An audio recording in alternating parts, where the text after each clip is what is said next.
So, hello అండి. నేనైతే డీఎస్సీకి prepare అవుతున్నాను. సో, నాతో పాటు ఎక్కడ చూసినా ఇంగ్లీష్ మీడియంలో అసలు లేనే లేవు. అంతా తెలుగులోనే ఉంది. సో, నేను ప్రిపేర్ అవుతూ, నేను మోటివేట్ అవుతూ, నాకు నాలాగా ఓన్లీ ఇంగ్లీష్ మీడియం అనుకోని ఉన్న వాళ్ళకి ఎంతో కొంత హెల్ప్ అవ్వచ్చేమో అని అనుకోని, నేను టైం తీసుకొని ఇంత క్రూషియల్ టైంలో కూడా టైం తీసుకొని మరీ చేస్తున్నాను. ఎవరికైనా హెల్ప్ అవుతుంది నాలాగా అని చెప్పేసి. సో, ఇప్పుడైతే నేను అవర్ ఎన్విరాన్మెంట్ టాపిక్ ఇచ్చారు కదా మనకి సిలబస్లో. సో, అవర్ ఎన్విరాన్మెంట్ టాపిక్లో the second one first part నేను మళ్ళీ పెడతాను ఈ పార్ట్స్ అన్నీ అయిపోయిన తర్వాత. సో, సెకండ్ పార్ట్ ఏంటంటే బయోడైవర్సిటీ. బయోడైవర్సిటీని నేను 2 టైప్స్‌గా డివైడ్ చేసుకున్నాను. ఒకటి flora and fauna, that is forest and wild లైఫ్‌గా చేసుకున్నాననమాట. సో, ఇప్పుడొచ్చేసి మనం ఫారెస్ట్ పార్ట్ కవర్ చేస్తున్నాననమాట. వితిన్ 10th క్లాస్ మనం చదవాల్సిన టాపిక్‌లో. సో, దాని రిలేటెడ్ ఇది వీడియో. సో, మనకి సిలబస్లో ఏం అడిగారు నేను అవే కవర్ చేస్తున్నాను. అంతకు మించి నేను బయటికెళ్ళట్లేదు. సో, ఫారెస్ట్స్ అడిగారు. ఫారెస్ట్ ఏంటి? ఫారెస్ట్ ఒక అడ్వాంటేజెస్ ఏంటి? డీఫారెస్టేషన్ ఎఫెక్ట్స్ ఏంటి? ఫారెస్ట్ వల్ల డిసడ్వాంటేజెస్ ఫారెస్ట్‌ని కొట్టేయడం వల్ల మనకి ఎఫెక్ట్స్ ఏంటి? And how to conserve the forest. ఇవి 4 అనమాట మెయిన్ ఈ ఫారెస్ట్ టాపిక్‌లో. సో, ఇప్పుడు ఇవి కవర్ చేద్దాము. కాన్సెప్ట్ అంతా ఒక స్టోరీ రూపంలో ప్రెజెంట్ చేశారనమాట మనకి టెక్స్ట్ బుక్‌లో. సో, మనకి ఎక్కడి నుంచి స్టార్ట్ అవుతదంటే యాక్చువల్‌గా మనం చదువుకోవాల్సింది. నేను జస్ట్ ఇందులో మనం చదవాల్సిన ఇంపార్టెంట్‌వి మాత్రం, ఎందుకంటే మనకి టైం అనేది చాలా ఇంపార్టెంట్ కాబట్టి అవి మాత్రం నేను మీకు చెప్తాను. నేను కూడా నోట్స్‌లో అవే ప్రిపేర్ చేసుకున్నాను. సో, టెక్స్ట్ బుక్‌లో హైలైట్ చేస్తే ఇంకా మీకు బెటర్‌గా కనపడుతది అని చెప్పేసి నేను ఈ ఫార్మాట్ చూస్ చేసుకున్నాను. నేను రాసిన నోట్స్ నుంచి కూడా చూపించొచ్చు కానీ అదంతా బాగా అర్థం కాదేమో అని చెప్పేసి సో, ఇలా చూపిస్తున్నాననమాట. సో, ఫారెస్ట్ అనేది జనరల్‌గా మనం 6th క్లాస్‌లో ఇట్ ఈజ్ ఎ హ్యాబిటాట్ అని చెప్పేసి చదువుకొని ఉంటాం. బికాజ్ ఫారెస్ట్ అనేది చాలా ప్లాంట్స్‌కి, యానిమల్స్‌కి, మైక్రో ఆర్గానిజమ్స్‌కి ఒక లివింగ్ ప్లేస్ కాబట్టి it is called as habitat కదా. Forest as example of habitat. Forest provides a home for many plants and animals.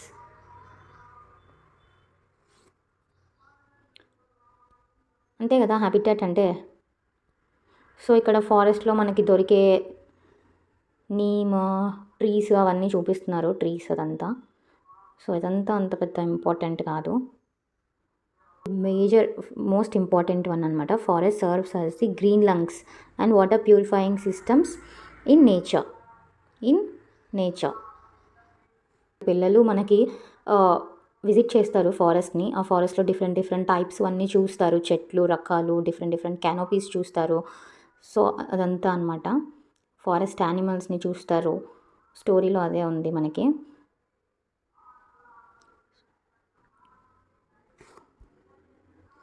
Some important terms ఉన్నాయండి ఇక్కడ మనకి. ఫస్ట్ వచ్చేసి క్రౌన్. వాట్ ఈజ్ క్రౌన్ అంటే మనకి స్టెమ్ మీద బ్రాంచీ పార్ట్ ఉంటుంది కదా. జనరలీ మనం ఇంగ్లీష్లో కెనోపీ అంటాం, ట్రీ కెనోపీ అని. సో, అదంతా అనమాట. సో, మనకి స్టెమ్ పై నుంచి బ్రాంచెస్ ఎంతవరకు వెళ్తే అంత దాన్ని ఏమంటామంటే క్రౌన్ పార్ట్ అంటాం. Crown part of a tree అని చెప్పేసి అంటాం. The branchy part of a tree above the stem is called crown. ఇక్కడ డిఫరెంట్ షేప్స్ ఉన్నాయి చూడండి. కోనికల్ షేప్ ఉంది ఫస్ట్ వన్. జనరలీ మనము హిమాలయాస్ దగ్గర అలా చూస్తాం ఇలాంటి ట్రీస్. తర్వాత నెక్స్ట్ వన్ కొంచెం అప్రైట్ షేప్ ఉంది. థర్డ్ వన్ కొంచెం చిన్నగా ఉంది హైట్. సో, లాస్ట్ వన్ వచ్చేసి ఎక్కువ స్పేస్ని తన ఒక బ్రాంచెస్తో ఆక్యుపై చేస్తుంది. సో, ఇలా దీనంతా మనం క్రౌన్ అంటాం. So, what is crown? The branchy part of a tree above the stem is known as crown. And next వచ్చి కొంచెం నాకు ఇక్కడ ఇబ్బందిగా అండి. నెక్స్ట్ ఏంటి? Canopy. So, what is canopy? The branches of tall tree looks like a roof over the other plants in a forest. So, it is called canopy. What is canopy? Canopy అంటే చాలా పెద్ద plants ఉంటాయి, trees ఉంటాయి. ఆ ట్రీస్కి కింద ఇంకొన్ని trees ఉంటాయి. So, first tall tree ఏం చేస్తుంది? దానికన్నా చిన్నగా ఉన్న ట్రీని కూడా కవర్ చేస్తుంది. సో, దాన్ని ఏమంటామంటే మనం కెనోపీ అంటాం. ఏమంటాం? కెనోపీ. ఈ టర్మ్స్ అన్నీ కొన్నిసార్లు చెప్పలేమండి. సో, చూడడానికి చాలా చిన్నగా అనిపించవచ్చు కానీ మనము ఇక్కడిక్కడే కన్ఫ్యూజ్ అయిపోతాం అనమాట. ఇవి మనకు తెలీదా అని అనుకుంటాము. బట్ ఒకసారి సేఫ్ సైడ్ చూసుకుంటే మంచిది కదా. సో, అలా అనమాట.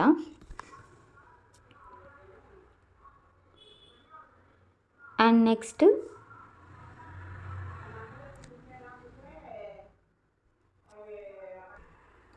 నెక్స్ట్ వచ్చి అండర్ స్టోరీస్ అండి. అండర్ స్టోరీస్ అంటే ఏంటంటే, సో మనకి క్రౌన్స్ ఉన్నాయి కదా, ఇప్పుడు ఈ క్రౌన్స్ మనకి డిఫరెంట్ టైప్స్లో ఉన్నాయి, డిఫరెంట్ సైజెస్లో ఉన్నాయి. ఇలా ఉండడం వల్ల ఏంటంటే they created different horizontal layers in the forest. Different horizontal layers అంటే lowest layer, upper most layer, middle layer అలా అనమాట. సో ఆ లేయర్స్ని మనం ఏమంటామంటే అండర్ స్టోరీస్ అని చెప్పేసి అంటాం. ఈ అండర్ స్టోరీస్లో ఏంటంటే మనకి 3 టైప్స్ ఉన్నాయి. Generally giant and tall trees, పెద్ద ట్రీస్ వచ్చేసి టాప్ లేయర్ అనమాట. సో టాప్ లేయర్లో మనకి ఏముంటాయి, టాల్ ట్రీస్ ఉంటాయి. టాల్ ట్రీస్ ఉంటాయి. Giant and tall trees top లేయర్లో ఉంటాయి. And next shrubs and tall grasses next లేయర్లో ఉంటాయి, that is middle layer. And next వచ్చేసి హెబ్స్ అనేవి మనకి లోయెస్ట్ లేయర్లో ఉంటాయి. అన్నమాట. సో ఒక్కొక్కసారి మనకి బిట్ అడగచ్చు. So హెబ్స్ occupy dash layer in the forest. So అప్పుడు మనం చిన్నది, చాలా చాలా చిన్నది ఇది. సో ఒకసారి అలా చూసి చదివితే ఒకసారి పని అయిపోతుంది అన్నట్టు. It is the lowest layer. ఇక్కడ చూడండి, canopy and understories in a forest. Canopy, what is canopy? Tall tree బ్రాంచెస్ని, దానికన్నా కింద ఉన్న ట్రీస్ని ఆక్యుపై చేసి ఒక రూఫ్ లాగా ఏర్పడిపోతే దాన్ని కెనోపీ అంటాము. డయాగ్రామ్ చూడండి. And next under stories. ఇవన్నీ అండర్ స్టోరీస్ అంటే ఇవేంటి, మనకి shrubs వస్తాయి. అండ్ ఇవి హర్బ్స్ వస్తాయి. సో అలా అనమాట, ఇదంతా హర్బ్స్ వస్తుంది ఈ లేయర్ అంతా. సో అలాగనమాట under stories. And next point వచ్చి, సో నెక్స్ట్ కాన్సెప్ట్ ఏంటంటే inter relation of organisms in forest అండి. సో ఫస్ట్ ఆఫ్ ఆల్ మనకి సన్లైట్ నుంచి ప్లాంట్స్ ఎనర్జీ కన్జ్యూమ్ చేసుకొని, so plants will be the producers and next heterotrophs and next saprophytes. So ఆ ఒక chain అనేది మనకి ఫారెస్ట్లో కనిపిస్తుంది కదా. సో అది ఇక్కడ inter relation between the organisms అనేది మనకి ఈ టాపిక్లో చూపిస్తారు, ఎక్స్ప్లెయిన్ చేస్తారు. సో ప్రొఫెసర్ చెప్తారు మనకి ఇట్లా ఆటోట్రోప్స్, హెట్రోట్రోప్స్ అండ్ సాప్రోఫైట్స్ ఉన్నాయని చెప్పేసి. So they depend ultimately on plants for food. Organism which feed on plants often get eaten by other organisms. దాన్ని ఏమంటాం మనం ఫైనలీ ఫుడ్ చైన్ అంటాం. సో ఇట్లా ఒక్కొక్క ఫుడ్ చైన్ ఒక్కొక్కటి చాలా ఇంటర్లింక్ అయి ఉంటాయి. దాన్ని అంతా ఫుడ్ వెబ్ అంటాం. మనకంత అప్పర్ మోస్ట్ క్లాసెస్లో వస్తుంది. అది ఏంటంటే మనకి ఇఫ్ ఇన్ కేస్ మనం డిఫారెస్టేషన్ చేసామనుకోండి, ఈ ఫుడ్ చైన్ అంతా మనకి డిస్టర్బ్ అయిపోతుంది, ఫుడ్ వెబ్ ఇదంతా మనకి డిస్టర్బ్ అయిపోతుంది అని చెప్పేసి ఈ యొక్క పారాగ్రాఫ్లో మనకి ఎక్స్ప్లెయిన్ చేయడం జరిగిందనమాట. సో ఇక్కడ ది మెయిన్ పాయింట్ ఇచ్చారు చూడండి. Every part of the forest is dependent on other parts. If we remove one component, say trees, all other components would be affected. So ఒక్కటి తీసేస్తే మిగతా ఉన్న హెట్రోట్రోప్స్, సాప్రోఫైట్స్ ఇవంతా డిస్టర్బ్ అయిపోతుంది. Completely food chain, food web మొత్తం disturb అయిపోతుంది, total habitat అంతా. So ఇక్కడ ఒకదానికొకటి అంతా ఇంటర్ రిలేషన్ ఆఫ్ ఆర్గానిజమ్స్ అన్నది మనం చూస్తామని చెప్పేసి చెప్తున్నారు ఇక్కడ. Next humus. సో ఈ హ్యూమస్ అంటే ఏంటి? ద డెడ్ అండ్ డీకేయింగ్ మ్యాటర్ని డార్క్ కలర్ సబ్స్టెన్స్గా మనము మైక్రో ఆర్గానిజమ్స్ కన్వర్ట్ చేస్తాయి. ఆ డార్క్ కలర్డ్ సబ్స్టెన్స్ని ఏమంటాం మనం? హ్యూమస్ అని చెప్పేసి అంటాం అనమాట. So humus is a dark coloured substance. So ఇది ఏవి చేస్తాయి? హ్యూమస్ కదా ఏని కన్వర్ట్ చేస్తాయి? Dead and decaying matter, decomposers like ఎర్త్వామ్ ఇలాంటివన్నీ, ఇన్సెక్ట్స్. సో వీటినంతా మనము డెట్రైటివోర్స్ అని చెప్పేసి అంటాం, మనకి హయ్యర్ క్లాసెస్లో వస్తుంది. సో ఇక్కడ హ్యూమస్ అంటే which will be a dark coloured substance which is extracted from dead and decaying matter. So generally micro organisms feed upon the dead and decaying matter and convert them into dark color substance called humus. ఇదిగోండి ఇక్కడ ఇచ్చాడు. the microorganisms which convert the dead plants and animals to humus are called as decomposers. So and ఇక్కడ ఈ పేజ్లో ఏంటంటే స్టార్టింగ్లో మనము though forest serve as the water purifier and green lungs in nature అని చెప్పుకున్నాం కదా. దానికి explanation why the forest is called green lungs of nature అని చెప్పేసి ఎందుకంటామంటే, because plants release oxygen through the process called photosynthesis. The plants help to provide oxygen for animal respiration. They also maintain the balance between They maintain the balance between oxygen and carbon dioxide in atmosphere. So these are called lungs. Why the forest are called green lungs అంటే ఇక్కడ మనకి explanation ఇచ్చారు ఏంటి, because they maintain the balance between the oxygen and carbon dioxide in the atmosphere. And second one వచ్చేసి మనకి ఏమి ఇచ్చారు పైన పాయింట్లో, it will provide oxygen through the process of photosynthesis. So ఈ 2 రీజన్స్ వల్ల the forest are considered as the green lungs in nature. So ఇలా interconnection ఇవ్వచ్చు పైన ఒక పాయింట్ నుంచి మధ్యలో ఎక్కడో ఒక పాయింట్కి. Why the forest is called green lungs in nature అంటే మనకి ఆప్షన్స్లో మనకి ఇవి ఉండొచ్చు అనమాట. సో చాలా చిన్న చిన్న టాపిక్ ఇది. అండ్ ఇక్కడ లేటర్ లాస్ట్లో ఉన్న టాపిక్స్ అంతా అడ్వాంటేజెస్ ఆఫ్ ఫారెస్ట్ ఇచ్చారు. అండ్ నెక్స్ట్ డిఫారెస్టేషన్, ఒకవేళ ఫారెస్ట్ లేకపోతే ఏంటి పరిస్థితి అని చెప్పేసి ఆ పాయింట్స్ మీద ఉంటుందన్నమాట నోట్స్ అంతా. చూడండి ఇక్కడ, the forest acts as the natural absorber of rain water and it allows to seep. So ఇట్లా రెయిన్ వాటర్ అన్నది అబ్జర్వ్ చేసుకున్నప్పుడు ఏమవుతుంది, మనకి గ్రౌండ్ లెవెల్లో వాటర్ హోల్డింగ్ కెపాసిటీ అన్నది ఇంక్రీజ్ అవుతుంది సాయిల్ది. ఇంకా వాటర్ టేబుల్ ఇంక్రీజ్ అవుతుంది, ఫ్లడ్స్ అన్నవి మనకి రాకుండా ఉంటాయి బికాస్ సాయిల్ అన్నది అంతా హోల్డ్ అయి ఉంటుంది కాబట్టి ఒక చోట. The forest not only help in controlling the floods but also help the flow of water in streams. So if trees are not present, so what are the disadvantages అని చెప్పేసి ఇచ్చారు ఇక్కడ. If trees are not present,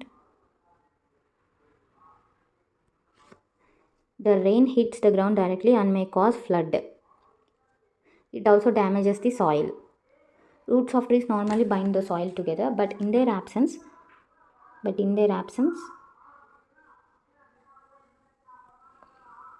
the soil is washed away or eroded. Okay. And next, noise pollution తక్కువ ఉంటుంది. They receive good rainfall. These are the advantages of forest. So ఇక్కడ వచ్చారు చూడండి. So forest provides us with oxygen, they protect soil and provide habitat to large number of animals. Forest help in bringing good rainfall. They are the source of medicinal plants, timber and many other plant products. And we must preserve our forest.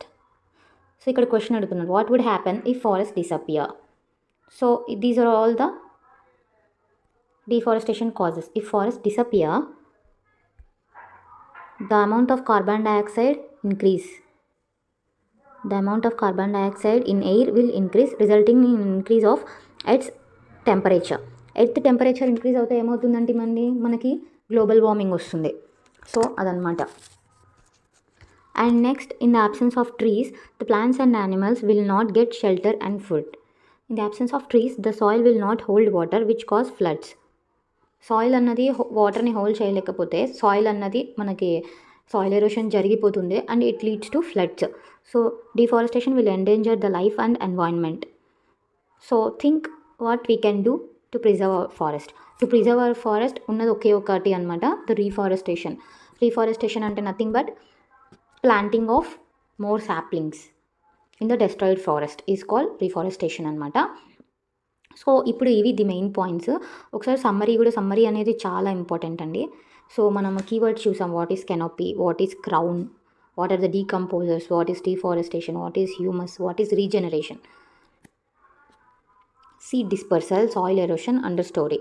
So seed dispersal అంటే ఏంటి, so seeds ఒక చోట ఒక plant ఉంటే దానికి వచ్చిన seeds insects వల్ల, animals వల్ల ఏమవుతాయి, డిస్పర్స్ అవుతాయి, అక్కడికి ఇక్కడికి వాటర్ వల్ల డిస్పర్స్ అవుతాయి. సో దాన్ని ఏమంటాం, సీడ్ డిస్పర్సల్ అంటాం.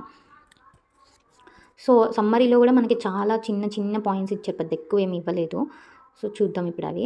ఫారెస్ట్ లాస్ట్ నుంచి వద్దాము. Forest are the lifeline for the forest dwelling community. Soil help forest to grow and regenerate. Soil helps forest to grow and regeneration means ఇప్పుడు ఫారెస్ట్లో వెళ్ళి ఎవరు చెట్లు నాటుతారు, ఎవరు వెళ్ళి నాటరు కదా. సో ఏమవుతుంది, ద ఫారెస్ట్ ఒక ఎన్వైరన్మెంటే మళ్ళీ సీడ్స్ అక్కడ ఎప్పుడైతే పడిందో ఫారెస్ట్ ఫ్లోర్ మీద పడినప్పుడు, సో ఆ ఫ్లోర్ అంతా మనకి అంతా న్యూట్రియంట్ రిచ్ ఉంటుంది కాబట్టి సో వామ్గా ఉంటుంది. సో ఆ ఒక ఎన్వైరన్మెంట్ ఆ సీడ్స్కి హెల్ప్ చేసి ట్రీస్ వాటంతకు అవే రీజనరేట్ అయ్యేలా సాయిల్ అనేది మనకి హెల్ప్ చేస్తుంది. సో ఇదన్నమాట ఇక్కడ point. Soil helps the forest to grow and regenerate. Forest protect the soil from erosion. చెట్లు ఉండడం వల్ల సాయిల్ అనేది, సాయిల్ రూట్స్, ప్లాంట్ రూట్స్ అనేవి సాయిల్కి బైండ్ అయి ఉంటుంది. సో అలా బైండ్ అయి ఉండడం వల్ల సాయిల్ అన్నది మనకి వాష్ అవ్వకుండా ఉంటుంది అనమాట వర్షాలు పడినప్పుడు. In the forest there is interaction between soil, water, air and living organisms. So only living organisms, ప్లాంట్స్కి, యానిమల్స్కి ఒకటే ఉంటుందా ఇంటరాక్షన్? సాయిల్కి ఉంటుంది, వాటర్కి ఉంటుంది, ఎయిర్కి ఉంటుంది. Soil, forest is a system comprising various plants, animals, microorganisms. In forest, trees are uppermost layer, followed by shrubs, and herbs form the lowest layer of vegetation. Different layers of vegetation provide food and shelter for animals, birds, and insects. The various components of forest are interdependent on one another. The forest keeps on growing, changing, and can regenerate. ఇప్పుడు ఒకసారి మనం bits చూద్దాము.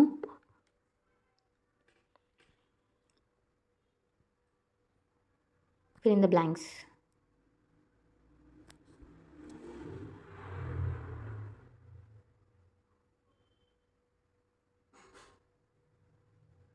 The insects, butterflies and honeybees and birds helps flowering plants in. So insects, butterflies, honeybees, birds మనకి దేనికి help అవుతుందండి? ప్లాంట్స్కి pollination. ఏంటది? Pollination. So ఇది సరిగా రావట్లేదు, బట్ మీరైతే రాసుకోండి. పాలినేషన్ ఇక్కడ రాస్తున్నాను నేను. Pollination. A forest is a purifier of, it is a purifier of water and air. Herbs form the dash layer in the forest. మనం చదువుకున్నాం కదండి, herbs the lowest layer in the forest. ఏంటది? Lowest layer. Lowest layer. The decaying leaves and animal droppings in a forest enrich the. So ఈ point నేను మీకు చెప్పలేదు. So ఇదేంటంటే మనకి ఫారెస్ట్ ఫ్లోర్ మీద జనరలీ మనకి ఏవి పడిపోయిన ఆకులు, ఇంకా యానిమల్ డ్రాపింగ్స్ అంటే యానిమల్ ఫీకల్ మ్యాటర్. సో ఇవంతా మనకి ఏం జరుగుతుంది, అప్పుడు సాప్రోఫైట్స్ వచ్చి వాటిని హ్యూమస్గా కన్వర్ట్ చేసి హ్యూమస్లో ఉన్న న్యూట్రియంట్స్ని సాయిల్కి అందించేలా చేస్తాయి కదా. సో ఇది ఇక్కడ పాయింట్ అనమాట. The decaying leaves and animal droppings in a forest enrich the soil with nutrients.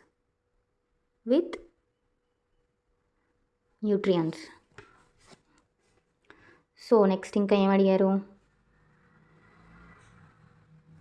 Which of the following is not a forest product? Gum కాదు, ప్లైవుడ్ కాదు, కిరోసిన్. ఆన్సర్ ఏంటి? Kerosene. So next, which of the following statements is not correct? Forest protect the soil from erosion is true. Plants and animals in a forest are not dependent on one another. ఇది not correct అండి. They dependent on one another. ఒక్కటి disturb అయినా మొత్తం disturb అయిపోతుంది. Micro organisms act upon the dead plants to produce sand, mushrooms, humus. ఒక point ఇచ్చారండి. In India the area under forest cover is about 21% of total area. So ఇదన్నమాట. So ఇప్పుడు ఏంటంటే forest దాని అడ్వాంటేజెస్, డిసడ్వాంటేజెస్ చూసాము. And ఇప్పుడు how to conserve the forest and deforestation దాని యొక్క కాజెస్ వచ్చేసి చూద్దామన్నమాట. సో ఇది వచ్చేసి 8th class 5th lesson science టెక్స్ట్ బుక్లో. So conservation of plants and animals. So ఇక్కడ వచ్చేసి ఫస్ట్ మనకి డిఫారెస్టేషన్ అండ్ ఇట్స్ కాజెస్ ఇచ్చారు. So first of all deforestation అంటే ఏంటి? Cutting down of trees. అంటే మన ఒక హ్యూమన్ పర్పసెస్ కోసం ఫారెస్ట్ని కానీ కట్ చేసి, ఫారెస్ట్లో ఉన్న ట్రీస్ని కట్ చేస్తే మనకి డిఫారెస్టేషన్ అని చెప్పేసి అంటాం అనమాట. సో దీనివల్ల కాజెస్ ఏంటి అనేది మనం ఇక్కడ చూడొచ్చు. సో ఏమి ఇచ్చారంటే సమ్ న్యాచురల్ కాజెస్ వచ్చేసి ఏంటంటే డిఫారెస్టేషన్ వల్ల forest fires and severe droughts. Forest fires, severe droughts అనేవి జరుగుతాయి. నెక్స్ట్, సో ఇక్కడ కాన్సిక్వెన్సెస్ ఆఫ్ డిఫారెస్టేషన్ ఇచ్చారు కదా. సో అవి ఒకసారి చూద్దాం. Deforestation they increase the temperature and pollution level on the earth. Temperature అంటే మనకి CO2 గ్యాస్ ఎక్కువైపోతుంది.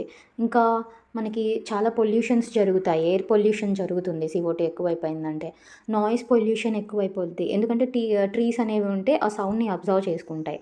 It increases the level of carbon dioxide in the atmosphere. Ground water also will get lowered. Ground water ఏమవుతుంది? Ground water level తగ్గిపోతుంది.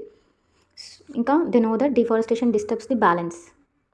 ఇప్పుడు మనకి ఫారెస్ట్‌లో different plants ఉంటాయి, animals ఉంటాయి. వాటి మధ్యన డిఫరెంట్ ఇంటరాక్షన్స్ ఉంటాయి. సో ఇదంతా ఏమవుతుంది? డిస్టర్బ్ అయిపోద్ది. It disturbs the balance in nature. ఇంకా రెయిన్‌ఫాల్, ఫర్టిలిటీ ఆఫ్ సాయిల్ కూడా తగ్గిపోతుంది. రెయిన్స్ అంతా వర్షాలు ఎక్కువ పడవు. నెక్స్ట్ సాయిల్ ఫర్టిలిటీ తగ్గిపోతుంది. సాయిల్ ఎరోషన్ జరిగిపోతుంది. సాయిల్ ఎరోషన్ అంటే ఏంటి? సాయిల్ ఉన్న చోటనే ఉండకుండా సాయిల్ వాటర్ పడినప్పుడు, వర్షం పడినప్పుడు దాంతోపాటు మట్టి అనేది కొట్టుకుపోతూ ఉంటుంది. That is soil erosion. So దానివల్ల ఏమవుతుందంటే మనకి న్యాచురల్ కెలామిటీస్, ఫ్లడ్స్, డ్రాట్స్ రావచ్చు. ఇక్కడ డ్రాట్ అంటే కరువు. వర్షాలు లేకపోతే ఏమవుతుంది? మనకి కరువు ఏర్పడుతుంది, డ్రాట్. సో ఇప్పుడు చెట్లు ఉండడం వల్ల ఏంటంటే మనకి ఫ్లడ్స్ అనేవి రావు. అది ఎలా చెప్తామంటే ఎక్కువ ట్రీస్ ఉన్నాయనుకోండి, ఆ మనకి మట్టిలోకంతా పీల్చేసుకుంటుంది. ఆ సాయిల్ కానీ లేకపోతే ఏమవుతుంది? ఫ్లడ్స్ వచ్చేస్తాయి. సో అది అనమాట ఇక్కడ చెప్తున్నారు. These are all the consequences of deforestation. The major cause చెట్లను కొట్టేయడం వల్ల ఏంటంటే గ్లోబల్ వార్మింగ్ అన్నది జరుగుతుంది. గ్లోబల్ వార్మింగ్ అంటే ఏంటి? కార్బన్ డయాక్సైడ్ లెవెల్ ఎక్కువైపోవడం. As carbon dioxide traps the heat rays reflected by the earth, the increasing temperature on earth disturbs the water cycle. It disturbs the water cycle and reduces rainfall. This causes drought. Major cause which leads to change in soil properties. Physical properties of soil get affected by plantation and vegetation. Fewer trees result in more soil erosion. Removal of top layer of soil exposes the lower hard and rocky layers is called soil erosion. ఇక్కడ definition ఇచ్చారు. Soil erosion అంటే ఏంటి? It is the removal of top layer of soil.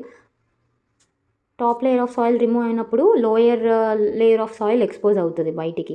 This soil వచ్చేసి కొంచెం humus అంటే ఏంటి? Dead and decaying మ్యాటర్ని decompose చేస్తే అది హ్యూమస్గా ఫామ్ అవుతుంది కదా. సో ఆ హ్యూమస్లో ఉన్న న్యూట్రియంట్స్ మళ్ళీ సాయిల్ అబ్జర్వ్ చేసుకుంటుంది. మళ్ళీ సాయిల్ నుంచి ప్లాంట్స్ నుంచి ఫుడ్ చైన్ స్టార్ట్ అవుతుంది. సో అలా అనమాట. The soil has less humus and is less fertile. Plants అంతా గ్రో అవ్వవు న్యూట్రియంట్స్ లేకపోతే. Gradual the fertile land gets converted into deserts called desertification. So ఇది గుర్తుపెట్టుకోవాలి. What is desertification? మనకి సాయిల్లో న్యూట్రియంట్స్ తక్కువ ఉన్నప్పుడు సాయిల్ లెస్ ఫర్టైల్ అవుతుంది. లెస్ ఫర్టైల్ అయిన కొద్ది అదేమవుతుంది? ఇంకా పంట పండించుకోవడానికి మనకి వీలు అవ్వదు అనమాట. సో మనం క్రాప్ వేయలేం కాబట్టి ఇంకా అదంతా మెల్లిమెల్లిగా డెజర్ట్స్గా కన్వర్ట్ అవుతుంది. సో దాన్ని ఏమంటారు? డెజర్టిఫికేషన్. డిఫారెస్టేషన్ అంటే cutting down of trees. Desertification అంటే సాయిల్లో మనకి న్యూట్రియంట్స్, హ్యూమస్ తక్కువ ఉండడం వల్ల అది లెస్ ఫర్టైల్ అయిపోయి కొద్దిగా డెజర్ట్ లాగా మారిపోవడాన్ని డెజర్టిఫికేషన్ అని చెప్పేసి అంటాము. Deforestation also leads to decrease in water holding capacity of the soil. The movement of water from soil surface into ground is reduced. So there are floods. అంతే కదా, చెప్పాను కదా ఇందాక. సో చెట్లు ఉండడం వల్ల సాయిల్ చెట్ల దగ్గర అంతా ఉండి పీల్చుకుంటుంది. అదే సాయిల్ ఎరోషన్ జరిగిపోయిందనుకోండి, సాయిల్ ఉండదు పీల్చుకోవడానికి లోపలికి గ్రౌండ్లోకి. అప్పుడు మనకి గ్రౌండ్ వాటర్ టేబుల్ తగ్గిపోతుంది, ఇంకా ఫ్లడ్స్ అనేవి వచ్చేస్తాయి. The other properties of soil like nutrient content, texture will also change due to deforestation. We have studied in class 7 that we get many products from forest. ఏమేమి వస్తాయి మనకి? Honey వస్తుంది, gums వస్తాయి, LaTeX వస్తాయి, spices వస్తాయి. So ఇలాంటివన్నీ we will face shortage of these products. Yes. So ఇక్కడ వచ్చేసి ఇంకోటి ఉంది. డిఫారెస్టేషన్ వల్ల ఏంటంటే మనకి డే టు డే లైఫ్లో పేపర్ అనేది చాలా ఇంపార్టెంట్. సో డిఫారెస్టేషన్ చేయడం వల్ల ఇక్కడ ఇంకో పాయింట్ ఇచ్చారు లెసన్ లాస్ట్లో అనమాట. సో ఏంటంటే it takes 17 full grown trees to make 1 ton of paper అని చెప్పేసి.